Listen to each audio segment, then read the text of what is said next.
बिस्मिल्लाहिर्रहमानिर्रहीम। आज की इस वीडियो में 9th क्लास की फ़िज़िक्स चैप्टर 2 और उसकी शॉर्ट क्वेश्चन आपको करवाए जाएंगे। तो अगर आपने मेरे चैनल को सब्सक्राइब नहीं किया तो मेरे चैनल को सब्सक्राइब कर दें, बेल आइकन को प्रेस करें ताकि हर नई आने वाली वीडियो का आपको नोटिफिकेशन मिलता रहे। ठीक है, तो सबसे पहले क्वेश्चन है, शॉर्ट क्वेश्चन है, define scalar and vector quantities.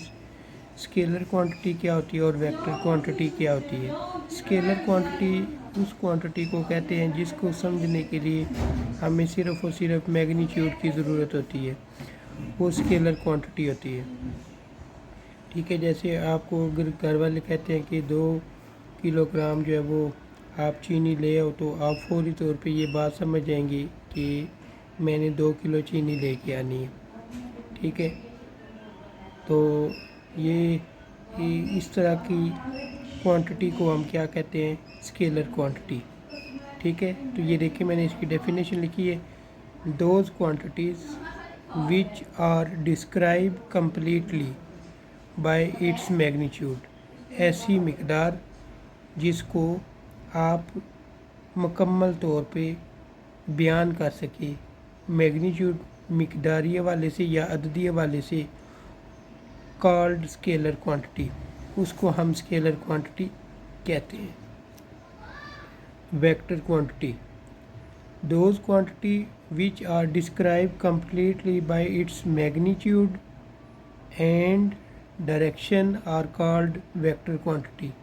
Vector quantity उस क्वांटिटी को कहते हैं जिसको समझने के लिए आपको मैग्नीट्यूड की ज़रूरत भी होती है और डायरेक्शन की भी ज़रूरत होती है। जैसे अगर उस्ताद साहब आपको कहते हैं कि आप 2 किलोमीटर जो है वो या 2 फुट मूव करें, तो आप अपने उस्ताद साहब से पूछेंगे कि मैंने 2 फुट जो है वो किस डायरेक्शन में मूव करना है, मशरक़ की तरफ जाना है, मगरब की तरफ जाना है, शुमाल की तरफ जाना है या जनूब की तरफ जाना है। तो ऐसी मिकदारें जिनको समझने के लिए आपको डायरेक्शन की भी ज़रूरत हो, उसको हम वेक्टर क्वांटिटी कहते हैं।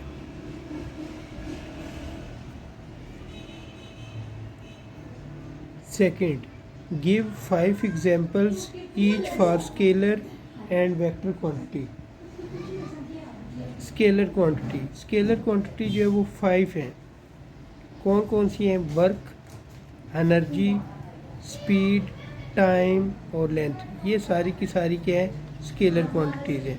और भी बेशुमार होती हैं, लेकिन उसने चूँकि 5 एग्जांपल पूछी हैं तो मैंने 5 इधर लिखी हैं।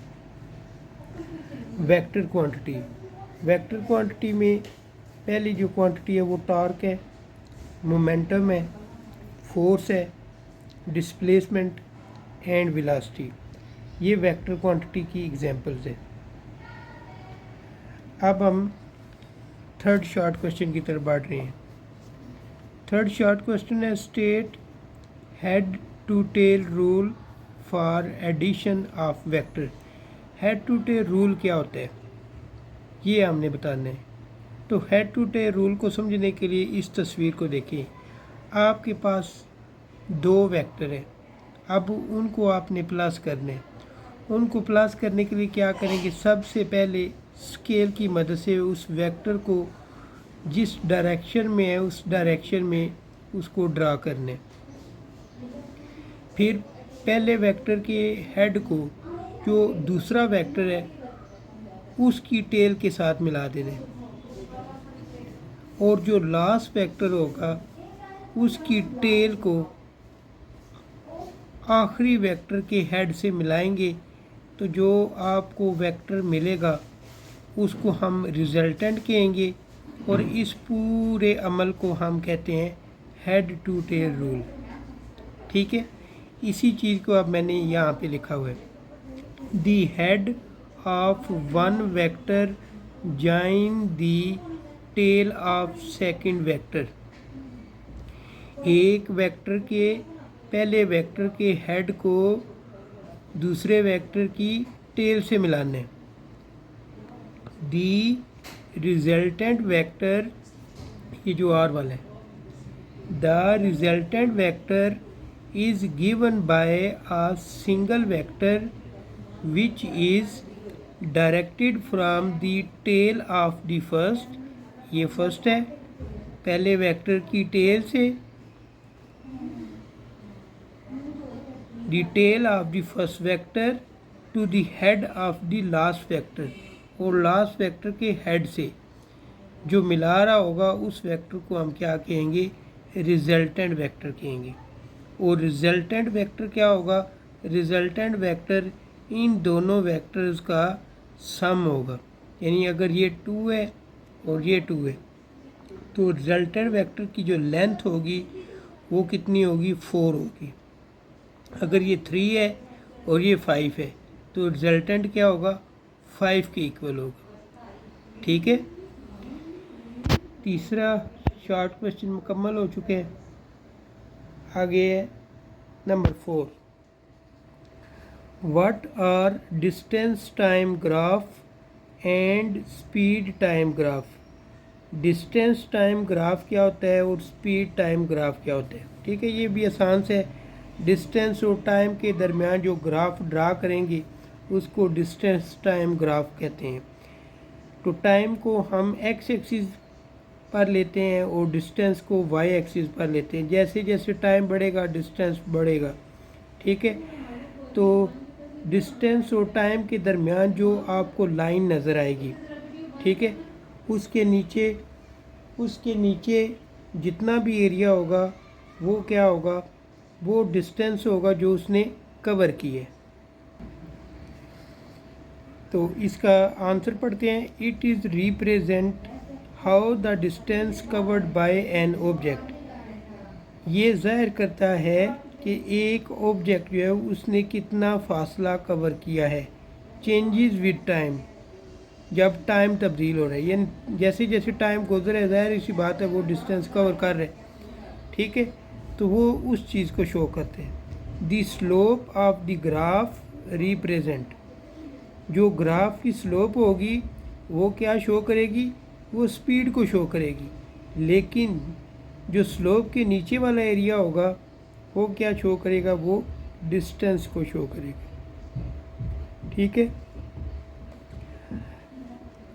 उसके बाद है speed time graph. It is represent how the speed bye an object change with time.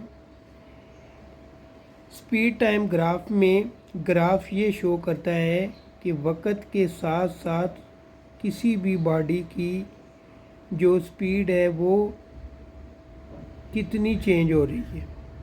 The slope of the graph, graph का जो स्लोप होगा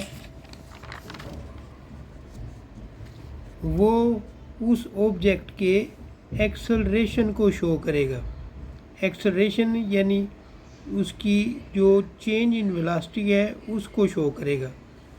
and area under the graph, और ग्राफ के नीचे जितना भी एरिया होगा वो किसको शो करेगा, डिस्टेंस को शो करेगा।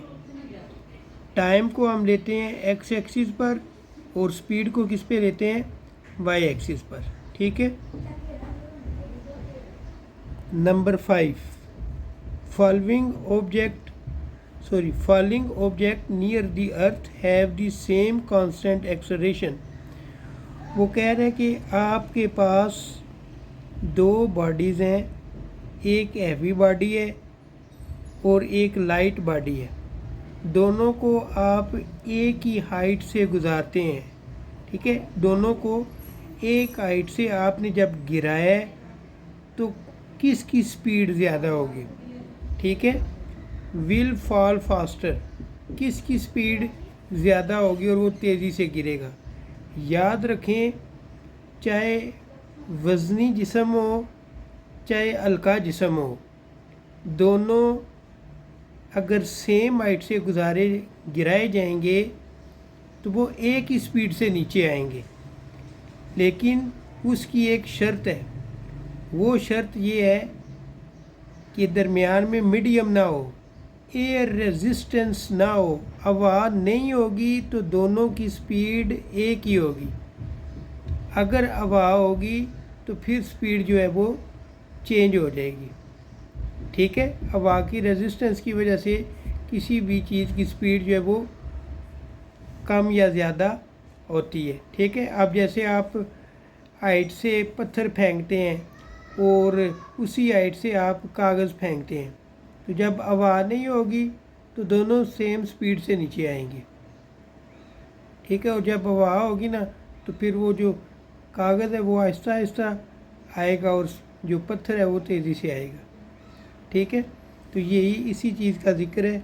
No heavier object does not fall faster, कोई भी भारी जिस्म, ठीक है, वो नहीं गिरेगा, then a lighter object due to earth constant acceleration due to gravity, क्योंकि दोनों बॉडीज़ को जो ज़मीन खींच रही है वो कांस्टेंट एक्सेलरेशन है, उस दोनों के अंदर कांस्टेंट एक्सेलरेशन है, सेम उनके ऊपर फोर्स लग रही है।